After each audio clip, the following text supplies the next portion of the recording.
You're having an amazing time in Spain when you get a frantic call. Your dog won't eat and your biggest client has an emergency deadline. Suddenly, your vacation becomes a nightmare of stress and guilt. Thank goodness that scenario didn't happen to us, especially since we didn't have our computers with us, but it easily could have.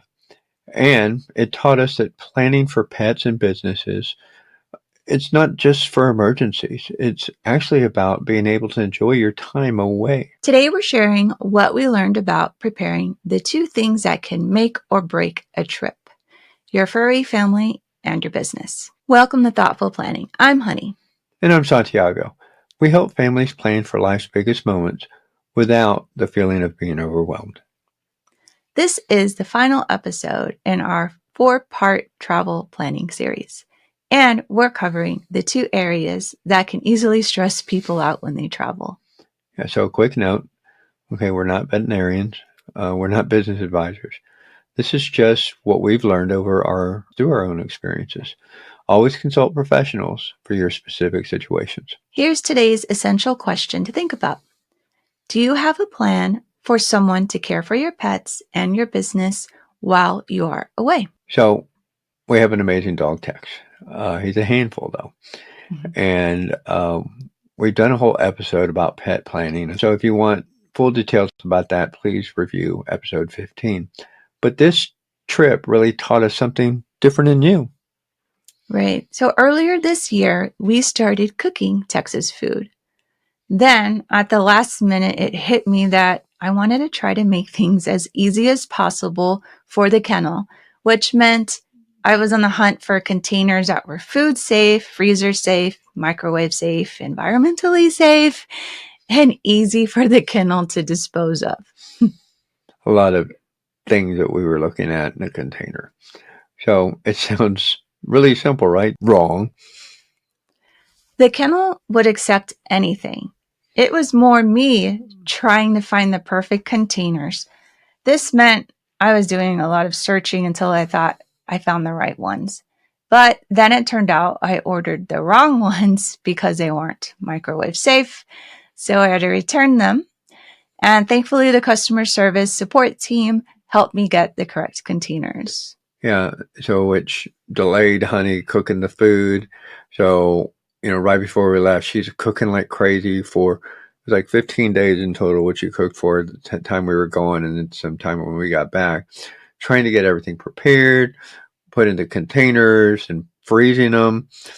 And she had to coordinate with the kennel about freezer space, fridge space, make sure that the containers fit. It was just a lot of preparing stuff and coordinating. At the last minute. The lesson: don't wait until the last week to figure out your pet's food situation, especially if it requires freezing. And cooking. Start looking for proper containers at least 4 to 6 weeks before you leave. And if anyone's interested in where I got the containers and what type, you can email me at info@legacytoolkit.com with pup cups in the subject line. Now, for the business side, I let my client know about our vacation at least 4 months ahead of time. They depend on me, and I knew I couldn't just disappear for 2 weeks and hope for the best. So, Honey did something really smart. She prepared everything she could before she left. She anticipated a lot of stuff too, if I'm not mistaken. Yes, I completed all their work ahead of schedule, which gave me peace of mind. But I also prepared for the what-if scenarios. So she left our son with our client's phone number, gave the clients our son's phone number as an emergency contact. Anything happened while we were gone. I also prepared a check with a refund amount already filled out, just in case something happened and I couldn't complete future work. Our son can sign our checks, so he could handle that if needed. And she also had, it's because Honey's so prepared all the time. I mean, I'm not saying that sarcastically. I mean, she is prepared a lot. She had an envelope that was addressed, ready to mail, with all the contact information already written out for our son. Right, with the backup contact information. The key was thinking through, what would my client need if I couldn't come back? How could someone help her without having all my business knowledge. And it's really not planning for disaster. It's about having a backup plan so you can actually have and enjoy a stress-free, relaxing vacation. Here's what we realized. The goal isn't just to handle emergencies. It's to set things up so well that you don't spend your vacation worrying. Yeah.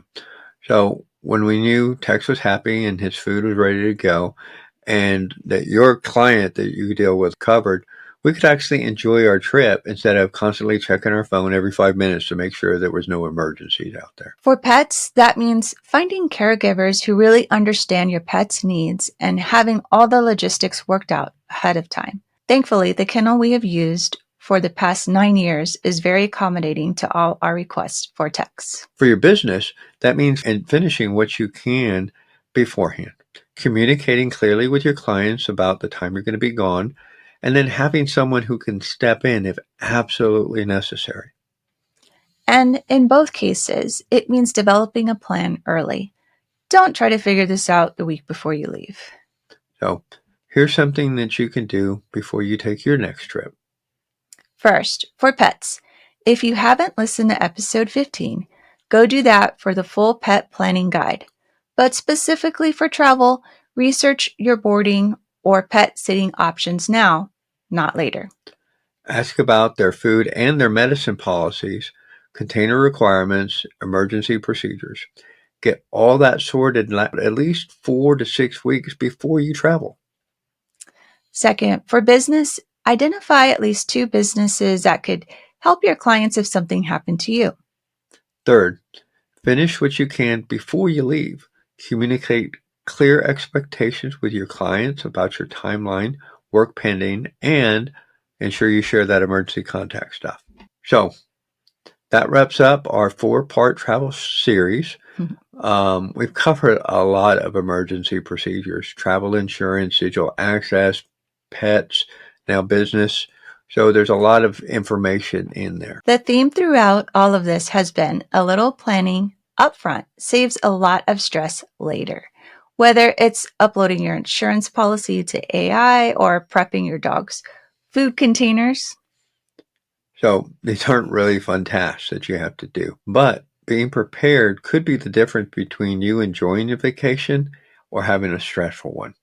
Also, your plans could be a part of your larger contingency plan for future events. Exactly. So let's come back to our essential question. Do you have a plan for someone to care for your pets and your business while you're away? After these 4 episodes and taking all the steps we've laid out, hopefully your real answer is yes, and you have a solid plan. Until next time, remember, every chapter you write today shapes your legacy tomorrow. Thank you for joining us at Thoughtful Planning.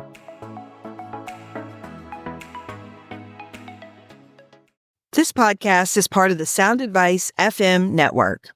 Sound Advice FM, women's voices amplified.